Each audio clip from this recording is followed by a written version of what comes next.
So we bring in Liam Byrnes now, who's doing double duty here. He participated with the national team last weekend. He's doing it again this weekend. Liam, quite the whirlwind for you. I'm sure it's always a cool thing to represent Team USA, now doing it in a couple different ways, right? Yeah, busy couple of weekends, but like you said, it's always great throwing on that USA jersey. Last weekend was the typical fall classic that they try to do every year, and this weekend we got the Super Sixes event. Yeah, it should be a lot of fun. And you look at sort of your perspective as an individual. We'll get into some of the formats in a second. But, I mean, you were in the running in the 2018 and were one of those final cuts. For you, I mean, this is obviously probably a big moment, big opportunity looking ahead now to 2023 as well. Absolutely. I mean, it hurt, yeah, like when I was like the first backup for defense with that 2018 USA team, like being so close and then being right on the cusp like that and then having to watch them win it over in Israel. I mean, it was awesome to see them win it. It would have obviously been a million times better to be a part of that team. So that's why, I mean, just keep working, trying to get on this 2023 roster coming up.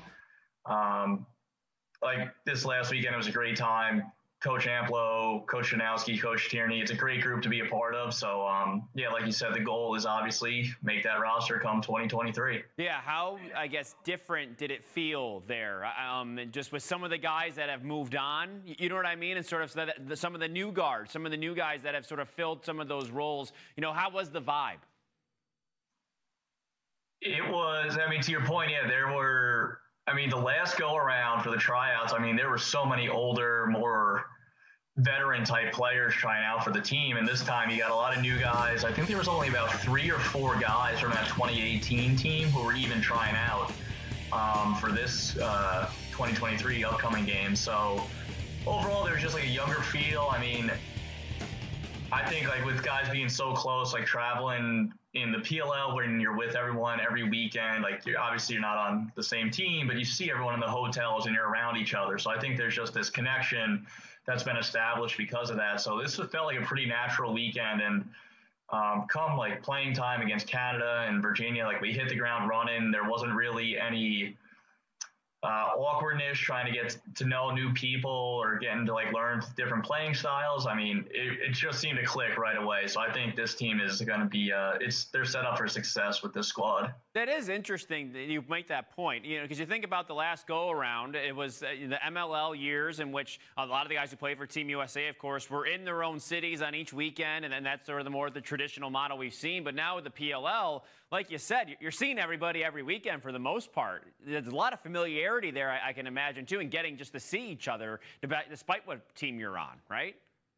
Yeah, exactly. And I mean, Coach Janowski, his biggest thing, I mean, he does this at Duke, and that's why Duke's always a powerhouse every single year, is that there's more to this than just the lacrosse aspect. It's getting to know these guys on a personal level and like becoming friends with these guys, because we're in this place and we have this opportunity because lacrosse has brought us here. And he kind of wants everyone to recognize and understand the bigger picture with all of this. So the practices, I mean, they're more or less like a typical college practice, but there's a lot more interaction off the field because we're only together for like 48 hours, maybe a little bit longer. So it's like have as many team meals together, sit with a couple different people every time we do film or have meals together. So that's their biggest thing, is like make sure you're having fun with this and getting to know as many guys as possible. And I think like having a great culture like that where everyone's so connected, that's what sets someone up for success. Yeah, you can see some of those philosophies go to the field too, and some of the sort of, I felt like there were some pairs and some very specific people paired together. I think we saw that probably mostly in the Virginia game, in which you saw Mac and Grant connect so many times on either end, and also defensively we saw that too. I felt like that also crossed over to the field and trying to keep that familiarity there, and then growing that, as you mentioned, off the field too at the same time.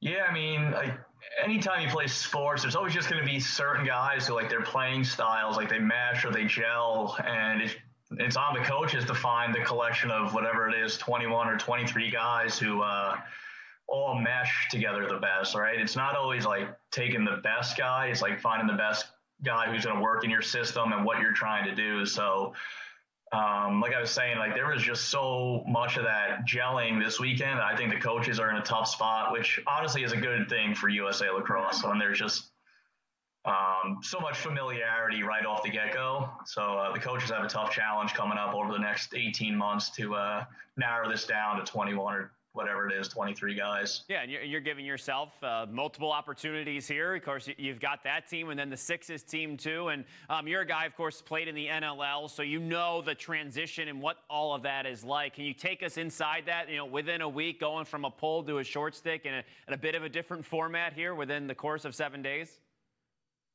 Yeah, I mean, I think it's a great challenge, right? I'm pretty comfortable with the short stick now after the number of years in the NLL that I've played. But this Sixes event is just such a unique playing style of like a hybrid between field lacrosse and box lacrosse, where the rules are also very different, where they want to make it more upbeat, fast pace, where it's almost most similar to basketball, where like you can't back up your shot in the Sixes event. And there's just a couple different quirky rules. And I was asking Skip, who is a full-time USA Lacrosse member or worker, I was like, how do they come up with these rules? And he's like, to appeal to as many people internationally, we try to make it most similar to basketball. So they made the field a little bit smaller. You can't back up your shot. It's a quick restart after a goal where the goalie just picks it up and he clears it. And honestly, it's just like so much up and down. It's way less contact than boxes, but I think it's a great playing style that younger kids should be playing. And I think it'll be received pretty well internationally because it is so fast paced. You play both sides of the ball, offense and defense, and it's very high scoring, which is what people want to see. So I think overall it is a very fun style of lacrosse. Yeah, and you mentioned box there, and I think that's the interesting aspect of it too.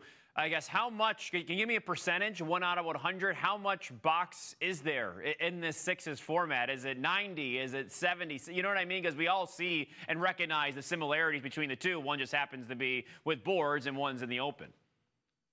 You're way too high. I'm going to honestly put it at like 5%. Wow. Where, okay.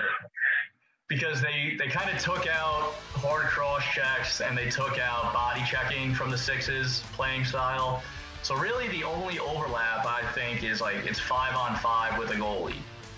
And then I guess like subbing on the fly. But overall, I mean, box lacrosse is much more banging, getting through the middle, hitting guys when they don't have the ball, running two-man games. And from the event that I did about 2 or 3 months ago, when I did that Sixes event, there wasn't as much of that. It's kind of funny because you have all these great short sticks who are used to dodging against poles, and when they get out there, now there's only short sticks out there. So we cross or we clear the ball, and they just want to go right away. And the first couple of practices and scrimmages we did, we were just so gassed because in the first 4 minutes, we probably went up and down the field like 20 times. So like we had to go into explaining like, let's use the full shot clock here, use the full 30 seconds. I mean, the look will still be there at the end of the 30 seconds. Like it's not like they could ever sub long poles on. So honestly, like back to your original question, the overlap between this and box, very, very minimal.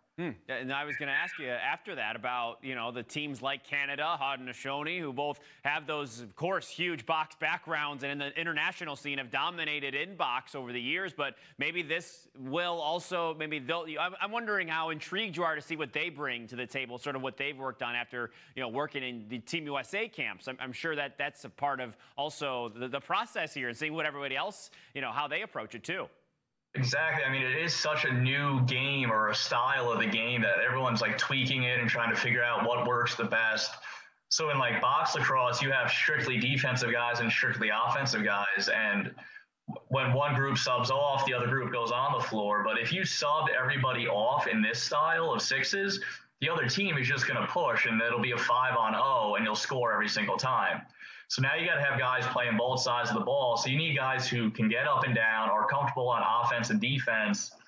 And I was talking about it with a couple of guys after the last event that I did that probably like a short stick D midi is the best style of player for this Sixes because they're comfortable obviously on defense, but then they can run the field. They're in great shape usually. So because like we had some attackmen there and they were just so quick to sub off that we were giving up a lot of transition. So you got to find guys that are two-way players.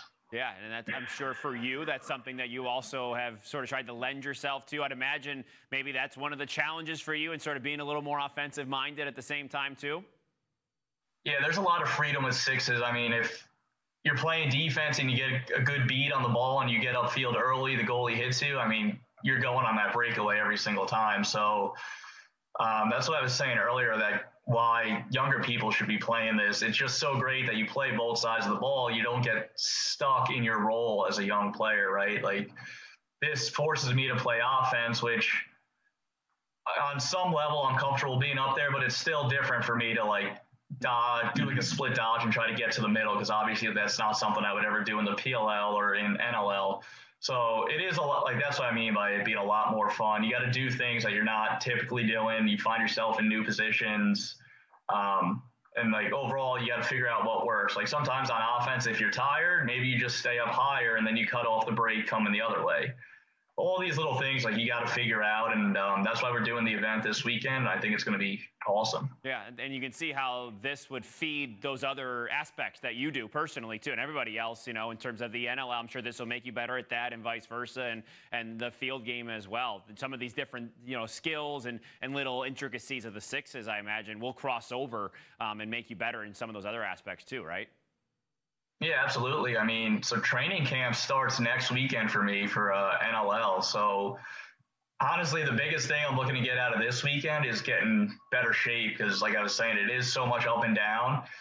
So the format is it's 8-minute quarters, and it seems like a 32-minute game overall. And you would think that's pretty quick, but like, I don't know what it is. There's only 10 guys on the sideline and you're going up and down so much. It's the most exhausting playing style, where like, pickup basketball would be the best way to get in shape for a sixes event.